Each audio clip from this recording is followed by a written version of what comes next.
அன்று சாயங்காலம் நான் பிரயாணத்துக்கு எல்லா ஏற்பாடுகளும் செய்துவிட்டு காந்திமதியின் வரவை ஆவலுடன் எதிர்பார்த்து உட்கார்ந்திருந்தேன். நேரம் ஆக ஆக என் நெஞ்சு துடிப்பு அதிகமாயிற்று. ஒருவேளை வராமல் இருந்து விடுவாளோ என்று எண்ணிய போது இருதயத்தில் சம்மட்டியால் அடித்தது போன்ற வேதனை ஏற்பட்டது. சுவாமி, தங்களிடம் உள்ளது உள்ளபடி சொல்வதாக சங்கல்பம் செய்து கொண்டேன் அல்லவா? அந்த இருதய வேதனையில் ஒரு சந்தோஷம் இருந்ததென்பதையும் சொல்லிவிடுகிறேன். உண்மை என்னவென்றால், நான் கோழையாகி விட்டேன். அபாயங்கள் நிறைந்த கரை காணாத சமுத்திரத்தில் பிரயாணம் செய்வதற்காக ஒருவன் தயாராகிறான். ஆனால் பிரயாணம் புறப்பட வேண்டிய சமயத்தில் ஏதாவது ஒரு தடை வந்து குறுக்கிடாதா? அதை சாக்காக வைத்துக்கொண்டு கிளம்பாமல் இருந்து விடலாமே என்று அவனுக்கு தோன்றுகிறது. என்னுடைய மனோநிலை அப்படித்தான் இருந்தது. ஆனால் அதை நானே அப்போது தெளிவாக உணரவில்லை. வாசலில் வண்டி வந்து நின்று காந்திமதி மாடிப்படி ஏறி என்னுடைய அறைக்குள் வந்தபோது என்னுடைய இருதய நிலை எப்படி இருந்ததென்பதை என்னாலேயே விவரிக்க முடியாது. அதில் அதிகமாயிருந்தது இன்பமா துன்பமா என்று எனக்கே தெரியவில்லை. அவள் வந்ததும் இன்னின்ன சொல்லி இவ்விதமாக வரவேற்க வேண்டுமென்றெல்லாம் மனதில் எண்ணியிருந்தேன். ஆனால் அதெல்லாம் இப்போது அடியோடு மறந்து போயிற்று. ஒரு வார்த்தை கூட வரவில்லை. அவளுடைய கரங்களை பிடித்து உட்கார வைத்தேன். அப்போது அவளுடைய தேகமெல்லாம் நடுங்குவதை அறிந்தேன். என் மனதில் மற்ற உணர்ச்சியெல்லாம் போய் பரிதாப உணர்ச்சி பொங்கி எழுந்தது. இதோ பார் காந்தி, உன் உடம்பு நடுங்குகிறது. உன் மனதில் கொஞ்சமாவது தயக்கம் இருந்தால் நாம் இந்த காரியம் செய்ய வேண்டாம் என்றேன். தயக்கம் இருந்தால் வருவேனா? நீங்கள் என்னை கட்டாயப்படுத்தினீர்களா? என் மனப்பூர்வமான விருப்பத்தினாலேயே வருகிறேன் என்றாள் காந்தி. அது வாஸ்தவன்தான். ஆனாலும் என்னுடைய சுயநலத்துக்காக உன்னை துன்பத்துக்கு உள்ளாக்குகிறேனோ என்று என் மனம் தவிக்கிறது. உனக்கு வீடு வாசல் செல்வம் சௌக்கியம் எல்லாம் அவர் அளித்திருக்கிறார். நானோ இவையொன்றும் உனக்கு தர முடியாது. அதனாலேயே தான் நான் அவரை விட்டு செல்வது அவசியம். அவர் எனக்கு எல்லாம் அளித்திருக்கிறார். ஆனால் என் வெறும் இருதயத்தை கூட அளிக்க முடியவில்லை. அதை தாங்கள் ஏற்கனவே கவர்ந்து விட்டீர்கள். நான் என்ன செய்யலாம்? என் வாழ்க்கையில் இப்படிப்பட்ட பாக்கியம் எனக்கு கிடைக்கும் என்று நான் கனவிலும் எதிர்பார்க்கவில்லை. உன்னுடைய காதலுக்கும் நீ என்னிடம் வைக்கும் நம்பிக்கைக்கும் நான் தகுதியுள்ளவனா என்றுதான் சந்தேகமாயிருக்கிறது. இந்த யோசனையெல்லாம் அன்று அரச மரத்தடியிலேயே உங்களுக்கு தோன்றியிருக்க வேண்டும் என்றாள் காந்தி. சரி சரி, நம்முடைய பேச்சிலே ரயிலை மறந்துவிடப் போகிறோம். இனிமேல் தான் தினம் 24 மணி நேரமும் பேசப் போகிறோமே.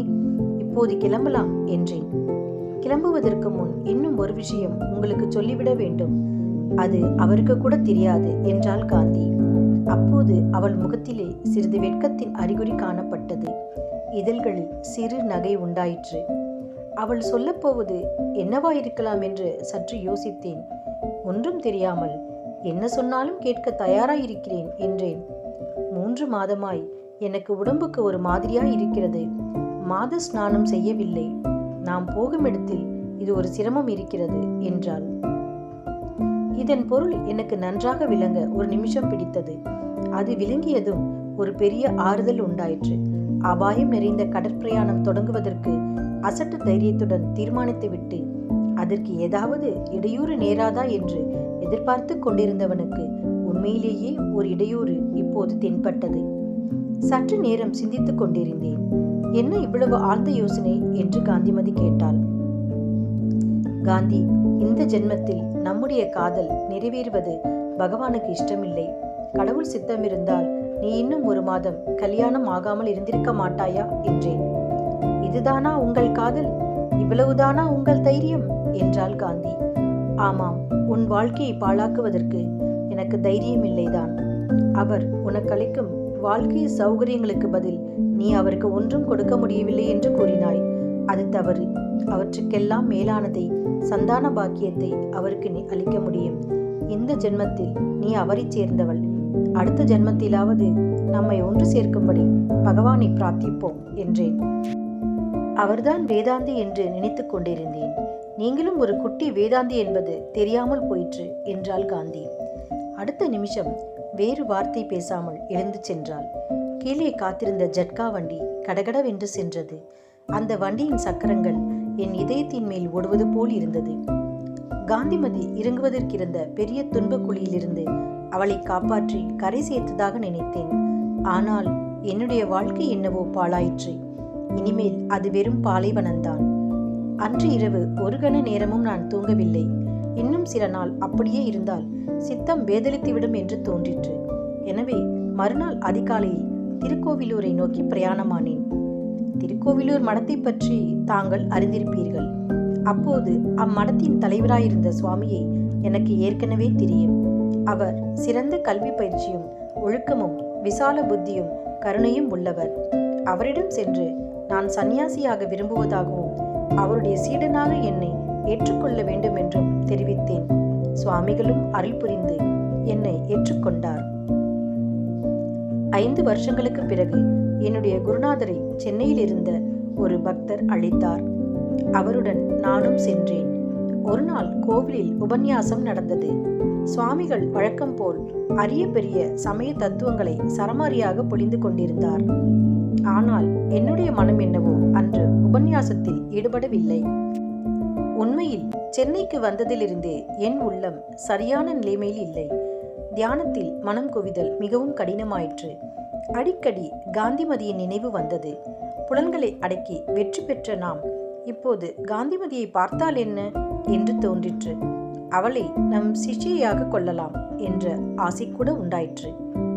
கோவிலில் சுவாமிகள் உபன்யாசம் செய்து கொண்டிருந்த போது மனம் அதில் ஈடுபடாமல் பெரிதும் சலித்து கொண்டிருக்கவே நான் கோவிலை சுற்றி வரலாம் என்று எண்ணி எழுந்து சென்றேன்.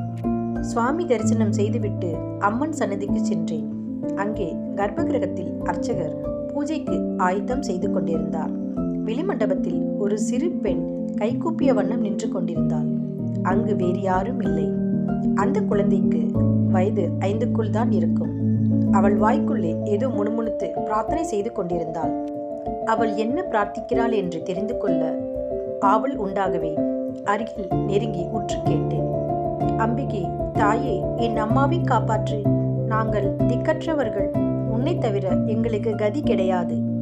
என் உடம்பெல்லாம் ஒரு குலுங்கு குலுங்கிற்று. அந்த பரிதாபமான குரலையும் பிரார்த்தனையையும் என்னால் சகிக்க முடியவில்லை. இன்னும் அருகில் சென்று, குழந்தாய், நீ யாரம்மா? உன் தாயாருக்கு என்ன அம்மா என்று கேட்டேன். குழந்தை முதலில் கொஞ்சம் வெகுண்ட கண்களுடன் என்னை பார்த்தாள். அப்புறம் அவள் முகம் சற்று மலர்ந்தது. அம்மாவுக்கு உடம்பு சரியில்லை, வீட்டிலே அரிசி வாங்க பணம் கிடையாது என்றாள். உனக்கு அப்பா இல்லையா அம்மா? அப்பா நான் பிறப்பதற்கு முன்னமே போய்விட்டார். எங்களுக்கு வேறு திக்கில்லை. தெய்வந்தான் எங்களுக்கு துணை. இந்த குழந்தையின் மழலை சொற்கள் எல்லாம் அவளுடைய தாயார் அடிக்கடி சொல்லி கேட்டவை என்று ஊகித்து கொண்டேன். என் உள்ளம் உருகிற்று. உன் பெயர் என்ன அம்மா என்று கேட்டேன். என் பெயர் சௌபாக்கியம். உன் அம்மாவின் பெயர்? காந்திமதி. என்னை தொடர்ந்து அவர்களுடைய வீட்டுக்கு வருவதற்கு அந்த குழந்தை ஓட வேண்டியிருந்தது. அவ்வளவு விரைவில் என் கால்கள் என்னை அங்கே கொண்டு சேர்த்தன. ஒரு பழைய வீட்டின் சின்ன அறை ஒன்றில் வெறுந்தரையில் எலும்பும் தோலுமாய் படுத்துக் கொண்டிருந்த காந்திமதியை கண்டேன். அவள் முகத்திலே மட்டும் நான் முன்னே பார்த்ததை விட அதிகமான தேஜஸ் இருந்தது. வெகு நேரம் நாங்கள் ஒன்றும் பேசவில்லை. ஒருவரையொருவர் பார்த்து பார்த்து கண்ணீர் விட்டு கொண்டிருந்தோம். அவளுக்கு உடம்பு சரிப்படாததற்கு காரணம் பட்டினிதான் என்று பார்த்த உடனேயே எனக்கு தெரிந்து போயிற்று. பக்கத்து கடையிலிருந்து கொஞ்சம் பழங்கள் வாங்கி கொண்டு வந்து கொடுத்து இருவரையும் சாப்பிடச் செய்தேன். நான் சாவதற்குள் உங்களை மறுபடி பார்ப்பேன் என்று மட்டும் ஒரு நம்பிக்கை எனக்கு இருந்தது. நேற்று இரவு ஒரு கனவு கண்டேன். ஒரு வாய்க்காலுக்கு அந்த கரையில் நீங்கள் நிற்கிறீர்கள். அங்கிருந்து கையை நீட்டி என்னையும் அந்த கரையில் சேர்க்க முயல்கிறீர்கள். அப்போது நான் வாய்க்காலில் விழுந்து விடுகிறேன். வெள்ளம் அடித்துக்கொண்டு போகிறது. அப்புறம் வெகு நேரம் நினைவே இல்லாமல் இருக்கிறது. பிறகு சமுத்திரத்தில் ஒரு படகில் இருப்பதாக தோன்றுகிறது. நீங்கள் படகு ஓட்டுகிறீர்கள். இது நம்முடைய மறுஜென்மம் என்று சொல்கிறீர்கள். விதியின் எழுத்தை கிழித்தாச்சு, முன்னே விட்ட குறை வந்து தொட்டாச்சு என்ற நந்தன் சரித்திர கும்மி நான் பாடுகிறேன். அப்போது திடீரென்று ஒரு புயற்காற்று வந்து படகை கவிழ்த்து விடுகிறது. இப்படியெல்லாம் ஏதேதோ சொப்பனம் கண்டு கொண்டிருந்தேன் என்று காந்திமதி கூறினாள். எங்களுடைய சம்பாஷணை ஒரு தொடர்ச்சி இல்லாமல் ஒரே குழப்பமாய் இருந்தபடியால் அதை அப்படியே என்னால் இப்போது சொல்ல முடியாது. என்னை விட்டு பிரிந்த பின் அவளுக்கு நேர்ந்ததை பற்றி நான் கேட்டு தெரிந்து கொண்டதை மட்டும் சொல்கிறேன். காந்திமதி வீடு சேர்ந்ததும் அங்கே வேலைக்காரர் பையன் மட்டும் பெரிதும் மனக்குழப்பத்துடன் உட்கார்ந்திருப்பதைக் கண்டாள். அன்று சாயங்காலம் அவள் வீட்டை விட்டு சென்ற பின் ஊருக்கு போயிருந்ததாக நினைத்த எஜமான் வந்ததாகவும் அம்மாள் வெளியில் போயிருக்கிறாள் என்று அறிந்ததும் அவர் ஒன்றும் சொல்லாமல் திரும்பி போய்விட்டதாகவும் அவன் தெரிவித்தான்.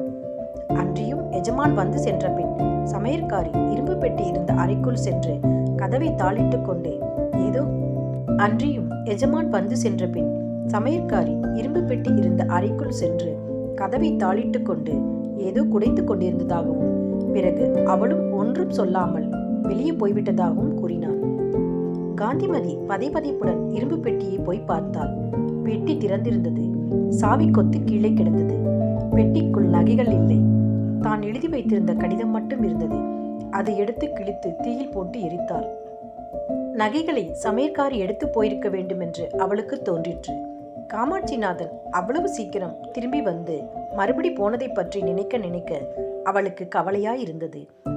அவர் இரும்பு பெட்டி இருந்த அறைக்குள் போகவில்லை என்பதை பையனை நன்றாய் விசாரித்து தெரிந்து கொண்டாள். ஆகையால் கடிதத்தை பார்த்திருக்க மாட்டார். எனவே எப்படியும் அவர் சீக்கிரம் வருவார் என்று எதிர்பார்த்தாள். நகைகள் எல்லாவற்றையும் கலற்றி பெட்டியில் வைத்ததை பற்றி அவருக்கு என்ன காரணம் சொல்வதென்று கலக்கத்துடன் யோசித்துக் கொண்டிருந்தாள். ஆனால் அத்தகைய காரணம் சொல்வதற்கு வேண்டிய பிரமேயம் அவளுக்கு ஏற்படவே இல்லை. ஏனென்றால் காமாட்சிநாதன் திரும்பி வரவே இல்லை. 1 வாரம் 2 வாரம் ஆகியும் அவர் வரவில்லை. அவருக்கும் சமையற்காரிக்கும் வெகுநாளாக காதல் உண்டென்றும் அவளை அழைத்து கொண்டு அவர் ஓடிவிட்டார் என்றும் அக்கம் பக்கத்தில் உள்ளவர்கள் சொன்னார்கள். காந்திமதியிடம் வந்து துக்கம் விசாரித்தார்கள். ஆனால் ஒருவராவது எவ்வித ஒத்தாசையும் செய்ய முன்வரவில்லை. காந்திமதியின் தாயார் முன்னமே காலஞ்சென்று விட்டாள். வேறு உற்றார் உறவினர் யாரும் இல்லை. சொந்த கிராமத்துக்கு போக அவளுக்கு இஷ்டமும் இல்லை. நல்ல வேலையாய் பேங்கில் கொஞ்சம் பணம் இருந்தது. அதை வைத்துக்கொண்டு பட்டணத்திலேயே வசிக்க தீர்மானித்தாள். அதே தெருவில் சமீபத்தில் இருந்த ஒரு வீட்டில் 2 அறைகள் மட்டும் வாடகைக்கு வாங்கிக் கொண்டு வசிக்கலானாள். அந்த வீட்டில் மற்றொரு குடித்தனம் இருந்த தம்பதிகள் மிகவும் நல்ல மாதிரி. குழந்தைகளை படிக்க வைப்பதற்காகவே அவர்கள் பட்டணத்துக்கு வந்தவர்கள். எப்படியும் காமாட்சிநாதன் ஒரு நாள் திரும்பி வருவார் என்ற நம்பிக்கையுடன் காந்திமதி காலம் கழிக்கலானாள். உரிய காலத்தில் இந்த பெண் குழந்தை பிறந்தது. குழந்தையை வளர்ப்பதில் அவள் பொழுதில் பெரும்பகுதி போயிற்று. செட்டாக குடித்தனம் செய்து எப்படியோ இத்தனை நாள் கழித்தாள். கடைசியாக பேங்கில் இருந்த பணம் முழுதும் தீர்ந்து பரம தரித்திரம் நேரிட்டது. உணவுப் பொருட்கள் வாங்கவும் பணமில்லாத நிலைமை ஏற்பட்டது. இதையெல்லாம் அவள் சொல்ல சொல்ல கேட்க கேட்க எனக்கு என் மீதிலேயே வந்த கோபத்துக்கு அளவில்லாமல் போயிற்று. பாவி, என்னாலல்லவா உனக்கு இந்த துயரமெல்லாம் நேரிட்டது. சமயத்தில் நான் கோழையாகி உன்னை திரும்பி போக சொன்னேனே என்று கதறினேன். நான் திரும்பி போனதற்கு காரணம் நீங்கள் மட்டும்தான் என்று நினைக்கிறீர்களா? இல்லை இல்லை, உண்மையில் என்னுடைய தைரிய குறைவுதான் உங்களையும் பாதித்தது. என் தேகம் நடுங்கியதை அப்போது நீங்கள் அறியவில்லையா? நான் போய்விட்டேன் என்று தெரிந்ததும் அவருடைய மனம் என்ன பாடுபடும் என்று எண்ணி பார்த்தபோது என்னுடைய உறுதியெல்லாம் போய்விட்டது. அதனால்தான் நீங்கள் கொஞ்சம் தயக்கம் காட்டியதும் நான் திரும்பிவிட்டேன் என்றாள். அதை நினைத்தால்தான் வயிற்றெரிச்சல் அதிகமாகிறது. பிரமாதமான வேதாந்தம் விசாரம் செய்துவிட்டு கடைசியில் ஒரு சமையற்காரி எடுத்துக்கொண்டு போன மனுஷனுக்காக நம்முடைய வாழ்க்கை இன்பத்தை எல்லாம் தியாகம் செய்தோமே. நீ இப்படி பட்டினி கிடந்து எலும்பும் தோலுமாகும்படி ஆயிற்றே. இந்த கண்கள் என்ன பாவம் செய்தன என்று சொல்லி முகத்தில் அடித்துக் கொண்டேன். தாங்கள் அந்த அவதூரை நம்புகிறீர்களா என்ன? ஊரார் சொன்னார்கள் என்றால் அது நிஜமா? அவரிடம் நான் காதல் கொள்ள முடியவில்லை என்பது உண்மையே. ஆனால் அவருடைய குணத்தை நான் நன்றாய் அறிவேன். ஒரு நாளும் அப்படி நேர்ந்திராது என்றாள் காந்திமதி. பின் ஏன் அந்த மனுஷர் திரும்பி வரவில்லை? உன்னை இந்த கதிக்கு ஆளாக்கிவிட்டு அவர் ஏன் போக வேண்டும்? அதென்னவோ நான் அறியேன். சந்தர்ப்பங்கள் எல்லாம் ஊரார் சொல்வதற்கு பொருத்தமாய்த்தான் இருந்தன. ஆனால் என் அந்தரங்கத்தில் நான் அதை நம்ப முடியவில்லை. இனியும் நம்ப மாட்டேன் என்றாள். அவளுடைய உத்தம குணத்தை நினைக்க நினைக்க எனக்கு என் பேரிலும் அவள் புருஷன் பேரிலும் 10 மடங்கு கோபம் பொங்கிற்று. இன்னொரு ஸ்திரீக்கு இத்தகைய கஷ்டம் நேர்ந்திருந்தால் எவ்வளவு மனம் கசந்து போயிருப்பாள். எப்படி எல்லாரையும் துவேஷிக்க தொடங்கியிருப்பாள். மறுபடியும் நாளைக்கு வருவதாக சொல்லிவிட்டு என் குருநாதர் தங்கியிருந்த வீட்டுக்கு திரும்பினேன். எங்கே போயிருந்தாய் என்று அவர் கேட்டதற்கு பழைய சிநேகிதர் ஒருவரை சந்தித்தேன், அவர் வீட்டுக்கு போயிருந்தேன் என்றேன். இனி என்ன செய்வதென்பதை பற்றி திடமான முடிவு செய்து கொண்டு அவரிடம் முழு விவரத்தையும் தெரிவிக்க வேண்டுமென்று நினைத்தேன். உண்மையில் சந்நியாசிரமத்திலிருந்து விடுதலை கோரும்படியாகவே நேருமோ என்று கூட என் உள்ளம் நினைத்தது. ஆனால் அத்தகைய தர்ம சங்கடத்துக்கு என்னை காந்திமதி ஆளாக்கவில்லை. மறுநாள் காலையில் நான் அவள் வீடு சென்றபோது காந்திமதி குழந்தையை அணைத்துக் கொண்டு, சௌபா, உன்னை நான் பிரியும் காலம் வந்துவிட்டது. ஆனால் நீ வருத்தப்படாதே. பகவான் என்னை அடியோடு கைவிட்டு விடவில்லை. நேற்று உன்னோடு வந்த சுவாமியார் உன்னை காப்பாற்றுவார் என்று மெலிந்த குரலில் சொல்லிக் கொண்டிருந்தாள். சற்று நேரத்துக்கெல்லாம் என்னையும் அந்த குழந்தையும் கோவென்று கதறிவிட்டுவிட்டு காந்திமதி பரலோகம் சென்றாள். இப்படி சொல்லி வந்த குமாரானந்தரின் கண்களில் கண்ணீர் ததும்பிற்று. ஆனால் பெரிய சுவாமியாரோ சாந்த சுரபியாய் உட்கார்ந்திருந்தார். கடைசியில் குழந்தையை பற்றி சொன்னபோது மட்டும் அவருடைய மூச்சு வழக்கத்தை விட சிறிது பெரிதாக வந்தது. இப்போது சுவாமி அடிக்கடி பணம் அனுப்பி வருவதெல்லாம் அந்த குழந்தைக்குத்தானோ என்று கேட்டார். ஆமாம், அன்றைய தினமே நான் என் குருநாதரிடம் சென்று உண்மை முழுவதையும் சொல்லி, இனி கொஞ்ச காலம் என் மனதில் சாந்தி இராதென்றும் ஒரே இடத்தில் இருக்க முடியாதென்றும் தெரிவித்து க்ஷேத்திர யாத்திரை செய்ய அனுமதி பெற்றேன். சில நாள் வரை நான் போகுமிடமெல்லாம் சௌபாவையும் அழைத்து கொண்டு போனேன். கொஞ்சம் அவளுக்கு வயதானதும் சென்னையில் இளம் பெண்களுக்கு உணவு வசதியுடன் கல்வியும் அளிக்கும் ஒரு ஸ்தாபனத்தில் சேர்த்தேன். இப்போது அவளுக்கு 15 வயதாகிறது. அவளிடம் எனக்கு இருப்பது துவேஷமா வாத்சல்யமா என்று சில சமயம் தெரிவதில்லை. இந்த பெண்ணால் அல்லவா இன்னும் நான் விடுதலை பெறாமல் உலக பந்தத்தில் ஆழ்ந்திருக்கிறேன் என்று நினைக்கும் போது அவளிடம் கோபம் உண்டாகிறது. அடுத்த நிமிஷம் அந்த குழந்தையின் நல்வாழ்வுக்காக மோட்சத்தை இழந்து நகரத்துக்கும் போகலாம் என்று தோன்றுகிறது. சுவாமிக்கு பந்தத்திலிருந்து விடுதலை வேண்டுமானால் இப்போது அடையலாம். சௌபாகியத்தை காப்பாற்றும் பொறுப்பை இந்த கட்டை ஏற்றுக்கொள்ளும் என்றார் ஞானவானந்தர். ஓ, அதெப்படி முடியும்? காந்திமதி அளித்த பொறுப்பை நான் எப்படி இன்னொருவரிடம் கொடுப்பேன்? சுவாமி, சொல்லுங்கள், இந்த உலகத்தில் துன்பமும் தீமையும் ஏன் இருக்கின்றன? சமையற்காரியை எடுத்துச் சென்ற ஒரு துர்த்தனுக்காக எங்கள் வாழ்க்கை பாழானது ஏன்? காந்திமதி பட்டினியால் உயிர் திருக்கும்படி நேர்ந்தது ஏன்? இதையெல்லாம் நினைக்கும் போது எனக்கு கடவுளிடத்திலேயே அவநம்பிக்கை உண்டாகிவிடுகிறது. அப்போதெல்லாம் என் சந்நியாசி கோலத்தை பார்த்து நானே சிரித்துக் கொள்கிறேன். சுவாமி, பகவானுடைய சிருஷ்டியில் ஏன் தீமையும் துன்பமும் இருக்கின்றன என்று ஆதி காலத்திலிருந்து நம் பெரியோர்கள் ஆராய்ச்சி செய்தார்கள். அந்த ஆராய்ச்சியில் அவர்கள் கண்டுபிடித்தது என்ன? அதுதான் நமக்கு தெரியாது. ஏனெனில் அந்த ரகசியத்தை கண்டுபிடித்தவர்கள் யாரும் அதை வெளியிடவில்லை. கடவுளின் சாநித்தியத்தைப் போலவே அவருடைய திருவிளையாடலின் ரகசியமும் விவரிக்க முடியாது என்றார்கள். அதனால்தான் கண்டவர் விண்டிலர் விண்டவர் கண்டிலர் என்னும் வாக்கியம் எழுந்தது. பின் மனிதன் சாந்தி பெறுவதுதான் எப்படி? மனசாட்சிக்கு சரியென்று தோன்றுவதை செய்வதும் பலன்களை பகவானுக்கு அர்ப்பணம் செய்வதும்தான் சாந்தியடையும் உபாயம்.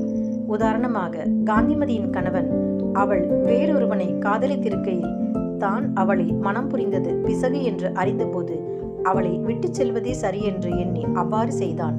கடமை என்று கருதியதை செய்தபடியால் அதன் விளைவுகள் விபரீதமாய் போய்விட்டதை இப்போது அறிந்து கொண்ட போதிலும் அவன் சற்றும் மனங்கலங்கவில்லை.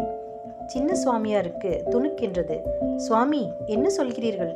காமாட்சிநாதனை பற்றி உங்களுக்கு என்ன தெரியும் என்றார்.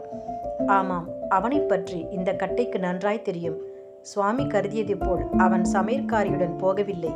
காந்திமதியும் அவள் காதலனும் சந்தோஷமாய் இருக்கட்டும் என்றுதான் போனான். அதை பற்றி நிச்சயமாய் தெரிந்து கொள்வதற்காகவே அவன் ஊரிலிருந்து மறுநாளே திரும்பி வந்தது. காந்திமதி வீட்டில் இல்லாமல் அவளுடைய காதலன் அறையில் இருக்க கண்டதும் நிச்சயம் பெற்று சந்நியாசியாகி வடநாட்டுக்கு சென்றான். அவன் வீட்டிலே விட்டுவிட்டு சென்ற சாவி கொத்தை கொண்டு சமையற்காரி பெட்டியை திறந்து நகைகளை திருடிச் சென்றிருக்க வேண்டும். சுவாமி, சுவாமி, இதெல்லாம் தங்களுக்கு எப்படி தெரியும்? தாங்கள் யார்? பூர்வாசிரமத்தில் இந்த கட்டையை காமாட்சிநாதன் என்று சொல்வார்கள்.